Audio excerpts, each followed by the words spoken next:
다른 신강교회에서 여유 있게 좀 일찍 와가지고 여유 있게 있다가 말씀의 꼴을 먹으실 그 분들이 달라지는 바람에 그런 실수도 하지만 하나님이 찾아오심은 실수하는 법이 없으신 줄 믿습니다.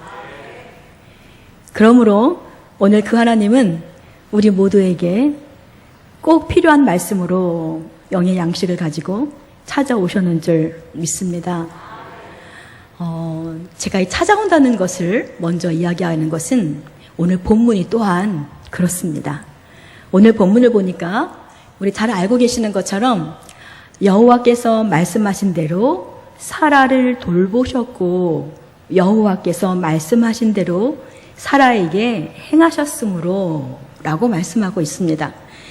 여기에서 말씀하신 대로 사라를 돌보셨다 하는 이야기는요, 히브리어로는 파카드라고 하는 말은 우리 영어로는 비스트라는 말이고요, 우리 한국말로는 방문하다라고 말할 수 있어요. 그러니까 하나님이 사라에게 찾아오셨다는 것입니다. 하나님이 찾아오시면 어떤 일이 일어날까요? 오늘 사라에게는 하나님이 찾아오셔서 어떤 일이 일어났냐면 그동안에 그렇게 기대하고 기다리던 하나님의 언약이 이루어지는 놀라운 기적의 역사가 있었던 것입니다. 우리 피부에 와닿게 표현하면요, 하나님의 응답이 있는 역사가 일어난 것이지요. 하나님께서는 말씀하신 대로 찾아오셨어요. 돌보셨어요.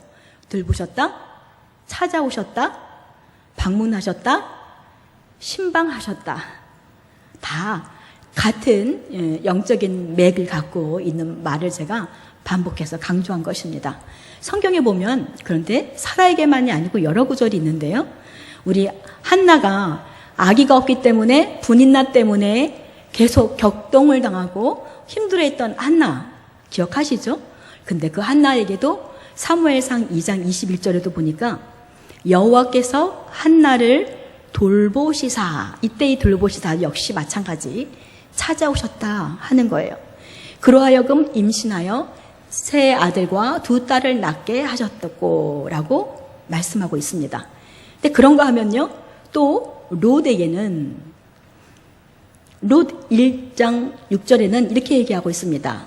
그 여인이 모압 지방에서 여호와께서 자기 백성을 돌보시사, 이때의 돌보시사도 역시 마찬가지입니다. 하나님이 찾아오셨고 하나님이 방문하셨고 하나님이 신방하셨고 그리고 하나님이 응답하셨고, 같은 일들을 하나님께서 찾아오시면 바로 이런 은혜가 주어지는 것입니다. 오늘 이 자리가 바로 우리 심령 속에 하나님께서 찾아오시는 역사가 있기를 간절히 소원합니다. 그런데요, 하나님의 방문은, 하나님의 찾아오심은 그냥 길 지나가다가 어느 박 지사님이 나 오늘 길 지나다가 차 한잔 하려고 들렸어 라고 하는 그런 방문이 아니죠. 하나님의 이 돌보심, 하나님의 이 찾아오심은 오랜 세월부터 하나님의 그 놀라운 경륜에 따라 계획되어진 방문이라고 하는 사실이에요. 하나님의 때가 되매 하나님이 그 뜻을 이루기 위하여 찾아오신 것입니다.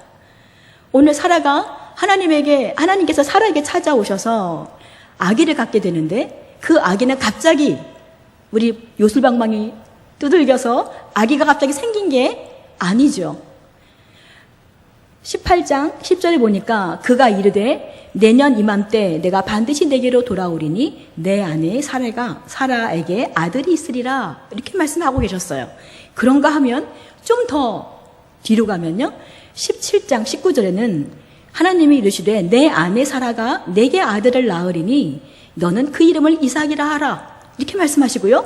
더 멀리 가보니까 어떤 계획이 있으셨냐면 17장 창세기 17장 1절에 99세 때 하나님이 나타나셔서 내가 너를 아브라함 민족의 열국의 아버지가 되게 하겠다라고 약속하셨고요. 더 멀리 가면 그 전에도요, 15장에서도 또 약속하고 있죠. 아브라함아 보렴, 내가 저 뭇 별들처럼 너희 자손을 저렇게 많게 할 것이야 라고 약속하셨어요. 또 더 멀리 가볼까요? 창세기 12장 1절에서 3절까지 또 말씀하고 계세요. 내가 너를 만민의 복의 근원이 되게 하겠다라고 말씀하시거든요. 그러니까 그러면 이 하나님의 찾아오심이라고 하는 이 방문은, 이 비지트는, 이 신방은 하나님의 기한이 참에 하나님이 찾아오시고 하나님의 뜻을 이루셨다라고 말씀하고 있는 것입니다. 여기서 기한이라고 하는 거는요, 하나님께서는, 하나님의 때는 우리가 보통 1살, 2살, 3살 혹은 1년, 2년, 3년 이렇게 자연스럽게 그 시간의 흐름을 이야기하는 것은 우리가 그냥 크로노스라고 해요. 그냥 자연스러운 흐름이에요. 그런데 특별히 하나님의 계획하심이 이루어지는 바로 그때는 카이로스라고 이야기합니다. 그 카이로스의 때는요, 우리 마태복음에서 보면은 요한에게 그때에 이렇게 말씀하고 계시죠. 그때에 세례 요한이 이르러 유대 광야에서 회개하라, 천국이 가까이 왔느니라 했을 때의 그때가 바로 하나님의 때가 참에 하나님의 기한이 되었음에 라고 하는 의미입니다. 그런가 하면 마가복음 1장 9절에는 그때에 예수께서 갈릴리 나사렛으로부터 와서 요단강에서 요한에게 세례를 받으시고, 예수님이 세례를 받으신 그 사건, 그때에 예수께서 세례를 받으셨습니다. 바로 이 그때에가 카이로스, 하나님의 때가, 하나님의 경륜이 이루어지는 때를 말합니다. 그러니까 100세에 아브라함이 아기를 낳았다, 아들을 갖게 되었다라고 하는 이 100세는 단순히 그것은 그냥 아기를 낳을 수 없는데 아기를 낳게 하신 하나님의 놀라운 기적의 역사가 일어나는 나이지 라고 할 수도 있지만, 더 나아가서는 하나님의 무궁무진한 많은 그 세월 속에 75세에 아브라함이 내 집을 떠나 본토로 가라고 말씀하시고, 그리고는 자식이 대한 아까 말씀드린 것처럼 복의 근원이 될 것을 말씀하셨잖아요. 그런데 그 이후로 얼마나 많은 이 100세라고 하는 25년이라고 하는 세월 속에 얼마나 많은 일들이 있었는지 우리는 성경을 통해서 알 수 있습니다. 또 그 많은 시간들을 통해서 얼마나 아브라함과 하나님이 놀라운 교제 속에 있었는지도 우리는 알 수 있지요. 그러니까 이 100세라고 하는 것은 하나님께서 뜻하신 바, 아브라함에게 허락하신 하나님의 그 뜻하신 바가 이루어지는 그때, 그 기한이 참에 하나님께서 사라에게 아들을 허락하시고 이삭을 주심으로 이들에게 웃음을 주셨습니다. 그런데요, 여러분, 하나님이 찾아오셨다라고 하는 이야기는 이렇게 우리에게 감동을 주고요, 은혜의 감격이 있습니다. 맨 처음에 하나님이 찾아오신 사건이 언제일까요? 하나님이 찾아오신 사건, 맨 처음에 우리에게, 인간에게 하나님이 찾아오신 사건은 언제일 것 같아요? 그것은 창세기 3장 9절에 보면은요, 아담아 내가 어디 있느냐 라고 찾으시는 사건이 있으시지요. 아담이 범죄를 하고 나니 그 하나님과 깊은 교제 가운데 있었던 아담이 두려운 존재로 하나님이 바뀌어지기 시작합니다. 그러면 나무 뒤에 숨잖아요, 우리가 잘 알고 있는 것처럼. 그런데 사랑은, 아담은 먼저 그 죄를 이미 지은 상태에서 하나님께로 감히 나가지 못합니다. 무서워서 숨어버리죠. 우리가 하나님 앞에 담대히 나올 수 있는 것은 무엇입니까? 하나님이 예수 그리스도로 말미암아 우리를 용서하셨다고 하는 그 믿음 때문에 담대히 우리가 죄 가운데 있지만 그럼에도 불구하고 하나님께 담대히 나올 수 있는 것이지, 죄를 지은 것 자체를 예수 그리스도 없이는 우리는 결코 하나님 앞에 한 발자국도 나올 수 없는 존재입니다. 그런데 하나님께서 우리에게 먼저 찾아오셨다라고 하는 거예요. 바로 이 하나님께서 이 아담에게 먼저 아담아 내가 어디 있느냐라고 찾아오신 것이 첫 번째 찾아오심의 사건이에요. 그리고 또 있어요. 너무너무 많은데 우리 예수님께서 찾아오신 사건도 있으시죠? 하나님께서 그 결국은 궁극적으로 우리를 만나주시기 위해서 찾아오신 사건이 뭐냐면 예수 그리스도를 보내주신 사건이에요. 근데 그 예수 그리스도가 우리 가운데에 찾아오신 그 사건을 하나님께서 찾아오신 사건이 많은데요. 5장, 6장, 7장은 산상수훈이라고 하잖아요. 예수님의 그 보배 같은 보배로운 말씀을 들려주시고 하나님 나라에 대해서 말씀해 주시고 그리고는 8장부터는 메시아 사역을 하기 시작하거든요. 그런데 예수님께서 그 가운데에 8장에서 베드로의 집에 찾아가십니다. 왜 찾아가냐면 베드로의 장모가 열병을 앓고 있기 때문에 그것을 고쳐주기 위해서 가서요. 찾아가시죠. 그래서 거기에서 열병에서 장모가 자유케 됩니다. 그리고는 마태가 그 사건을 보고 무엇을 떠올리냐 하면 이사야서 53장 4절의 말씀을 인용하여 그 사건을 해석하는데요. 이렇게 말하고 있습니다. 우리의 연약한 것을 친히 담당하시고 병을 짊어지셨도다 함을 이루려 하심이더라. 아멘. 하나님이 우리를 찾아오신 것은 우리의 연약한 것을 친히 담당하시기 위해서 찾아오셨습니다. 근데 그 예수님은요, 신약 사건 속에서만 찾아오신 것이 아니라 지금도 여전히 그리고 지금 말씀을 듣고 있는 우리 심령 속에도 하나님은 찾아오십니다. 그 하나님은 찾아오셔서 내가 정말 더 이상 신앙생활을 더 나아갈 수 없는 깊은 좌절과 시험 속에 있는 우리에게 찾아오시고요.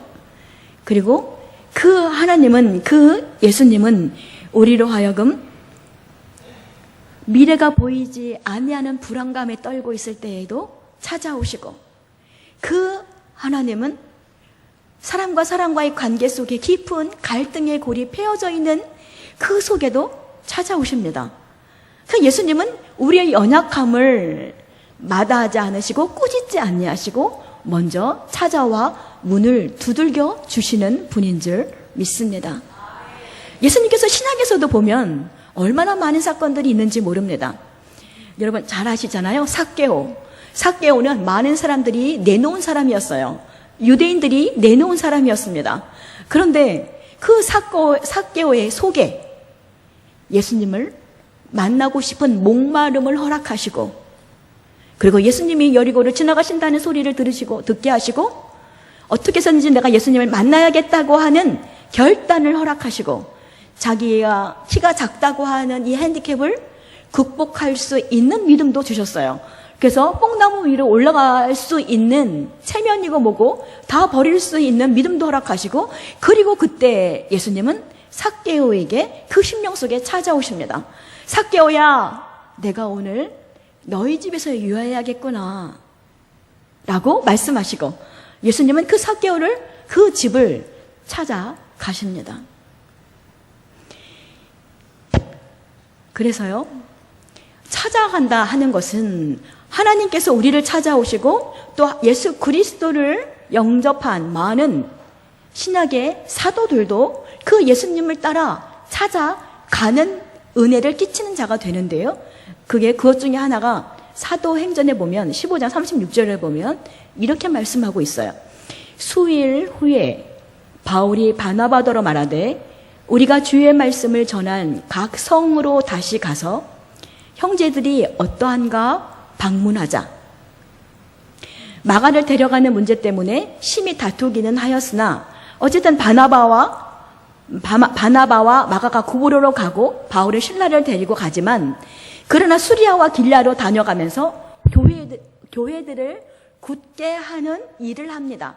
다시 말하면 하나님이 우리를 찾아오신 것처럼 사도들이 그 교회들을 찾아다니면서 굳게 세우는 일을 하는 것입니다. 그게 바로 우리식으로 표현하면 뭐겠어요? 사역의 형태로 보면 신방이라고 할 수 있죠. 네, 그래서 신방은요, 하나님께서 세우신 자를 통하여 목사님이 되었든 구역장님이 되었든 또 여전대 회장님이 되었든 장로님들이 되었든 누구든 하나님께서 그들을 통하여 하나님께서 은혜를 끼치기를 원하시는 자를 찾아가는 일이 바로 신방 사역입니다. 그러니까 얼마나 이 신방이라고 하는 것이 하나님의 찾아오심과 하나님의 찾아가심의 대리자가 된다고 하는 것이 얼마나 놀라운 하나님의 은혜요, 또 하나님의 은혜의 축복인지 모릅니다.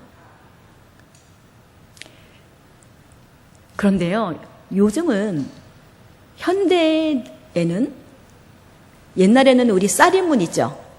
쌀이문으로 이렇게 문을 알고요, 담도 나지막했어요. 조금만 까치발을 이렇게 하면 저처럼 키 작은 사람도 그 안에를 다 볼 수 있고 복순이 엄마, 복순이를 다 그 표정을 살펴볼 수 있을 만큼 그렇게 큰 담벼락 없이 넘나들며 살 수 있었는데요.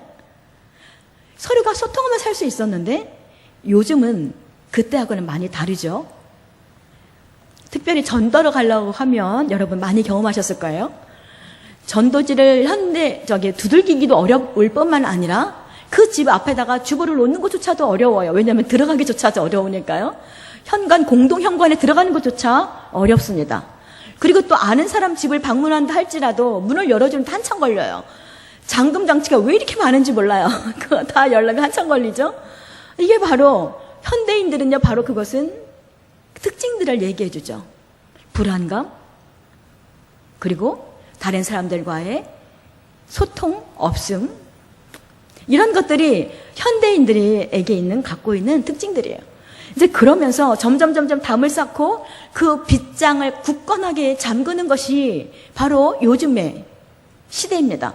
그래서 교회마다 늘 뭐라고 말씀하시냐면 상담을 잘 안 받는다고 그렇게 얘기해요. 상담이 필요 없는 게 아니고 신방을 안 받는다 이렇게 얘기하는 사람들이 많아요. 저는 여기 인천에 사실은 처음이에요. 그래서 인천의 성도님들은 아직 문이 좀 사리문처럼 나지막한지 모르겠어요. 저는 근데 강남에서도 사역을 해봤고요. 지금 평택에서 사역을 하고 있는데 전반적으로는 다 그런 것 같아요. 마음의 문들을 많이 닫혀져 있고 빗장들을 많이들 걸어 잠그고 있는 게 사실이에요. 그런데요,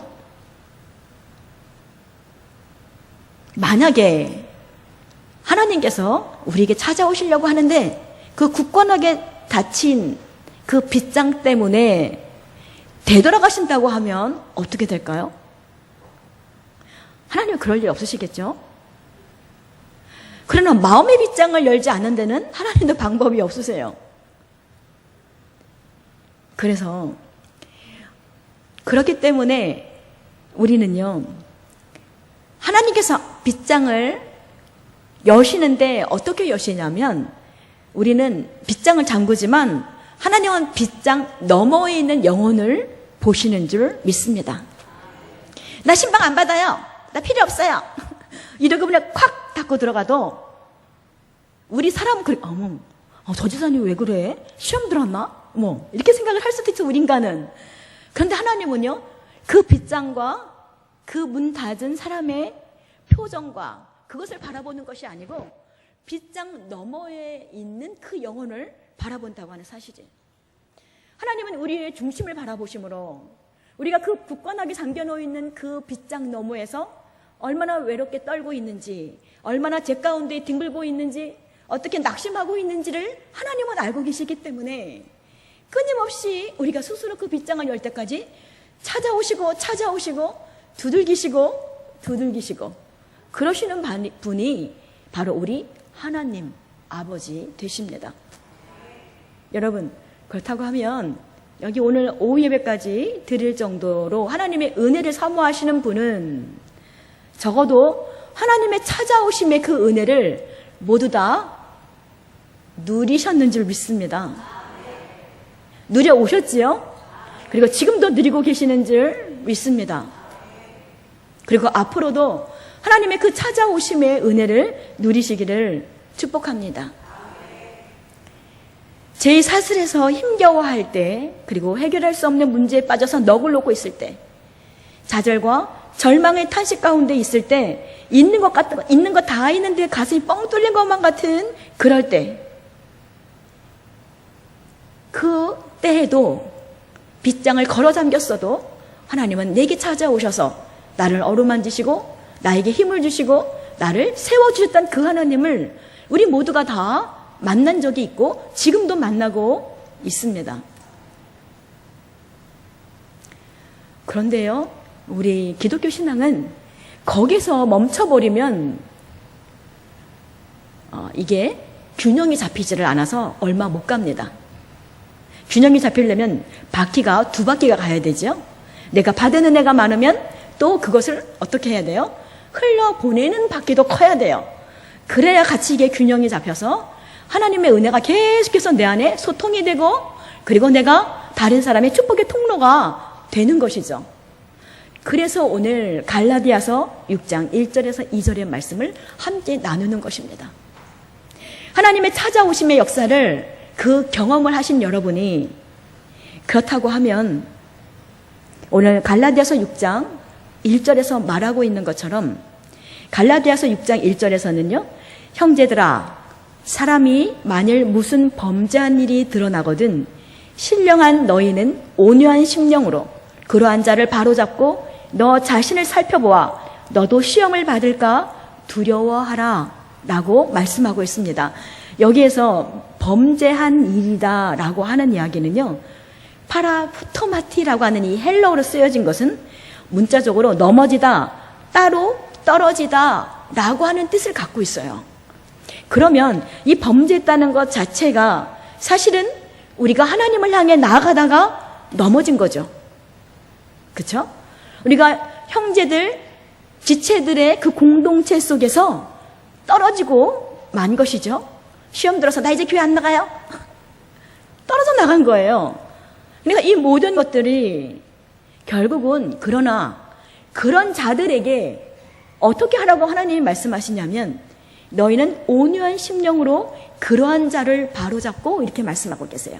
온유한 심령이라고 하는 이야기는 온유함이에요. 성령의 열매, 9가지 열매 중에서 그 열매는 다시 말하면 성령의 충만한 가운데 있을 때 맺어지는 일이라는 거죠. 우리가 내 혈기가 나올 때는 절대로 이 일이 안 됩니다. 그러나 내 안에 있는 성령님이 나를 다스리시고 나를 이끌어 가시고 나를 인도하고 가 계실 때에 그때 우리의 발걸음이 어디로 가냐면 바로 이 범죄한 것 가운데에 떨어져 있는, 넘어져 있는 가운데에 있는 이에게, 자에게 찾아가는 은혜가 우리 심령에 있는 것이죠. 그러니까 더 강력할 때는 내가 그 김지사를 찾아가지 않고는 견딜 수 없는 마음을 주시고 왠지 자꾸만 생각이 나고 떠오르고요. 한번 전화를 해보고 싶고 찾아가 보고 싶고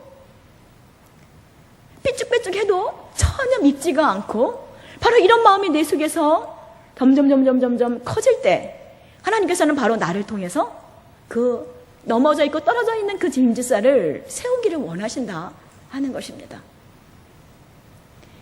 그래서 뿐만 아니라 2절에 보면 짐을 서로 지라 이렇게 말씀하고 있잖아요. 너희가 짐을 서로 지라. 짐을 서로 지라 할 때 이 지라라고 하는 바스타제테라고 하는 이 헬라어는요, 한번 그냥 무슨 우리 행사 있을 때 한번 이렇게 도와주고 마는 것이 아니라 그거는 그것대로의 의미가 있지만 지금 여기서 말하고 있는 너희가 서로 짐을 지라라고 하는 이야기는 그 사람에게 한 번만 가는 것이 아니고 그가 온전히 세워질 때까지 지속적인 관계를 맺어가며 그를 섬겨주고 도와주는 것을 말하는 것입니다. 그러므로 더군다나 뿐만 아니라 그런 관계성 속에 돕는 것만이 아니라 서로라고 했잖아요. 서로. 어느 날 내가 하나님의 은혜 가운데 거해서 나를 찾아오신 그 하나님으로 인하여 내가 충만하여 다른 사람에게 찾아가고 하나님의 그 은혜의 손끝이 닿는 축복의 통로가 될 수도 있지만 그러나 그 어느 날인가는 내가 바로 그 시험거리에 되는 사람이 될 수도 있어요. 내가 넘어져 있는 사람이 될 수도 있고요. 내가 떨어져 있는 사람이 될 수도 있습니다. 근데 그럼에도 불구하고 염려할 것이 없는 것은 바로 하나님은 우리를 나에게만 찾아오신 게 아니고 나를 통하여 또 누군가를 찾아가기를 원하시고 그래서 우리 공동체 안에 하나님의 찾아오심의 은혜를 누리시기를 간절히 원하신다고 하는 사실입니다. 그러므로 연약함으로 넘어진 자, 공동체에서 떨어진 자를 지속적으로 관심을 갖고 도우라, 그를 섬기라. 그것이 그리스도의 법을 성취하는 것이다. 그것이 하나님의 사랑을 이루는 것이다. 그것이 하나님의 나라를 세워가는 것이다 라고 말씀하고 있습니다. 하나님의 나라는 내 속에도 있지만 우리 공동체 속에, 우리 가운데 속에도 하나님의 나라가 있다는 사실을 우리는 너무나도 잘 알고 있습니다. 그럴 때 나는 공동체 때문에, 공동체는 또 나 때문에 하나님의 찾아오심을 경험한 내가 바로 그렇게 하나님의 찾아오심의 그 놀라운 기적의 역사를 경험하게 하는 것입니다. 그 은혜가 우리 모두에게 있게 되기를 간절히 원합니다. 여러분, 그러므로 이제 우리는 쌀쌀맞음으로 빗장을 걸어 잠그고 있는, 자기를 끊임없이 방어하는 그 모습을 보는 것이 아니고 그 속에 깊이 있는 그 영혼을 바라볼 수 있는 성령의 은혜가 우리 가운데 있기를 간절히 바랍니다. 그렇게 해서 우리가 지속적으로 찾아갈 때에 하나님의 때가 되매 하나님의 놀라운 기적의 은혜, 그리고 응답의 은혜를 누리게 될 줄로 믿습니다. 네, 같이 기도하겠습니다.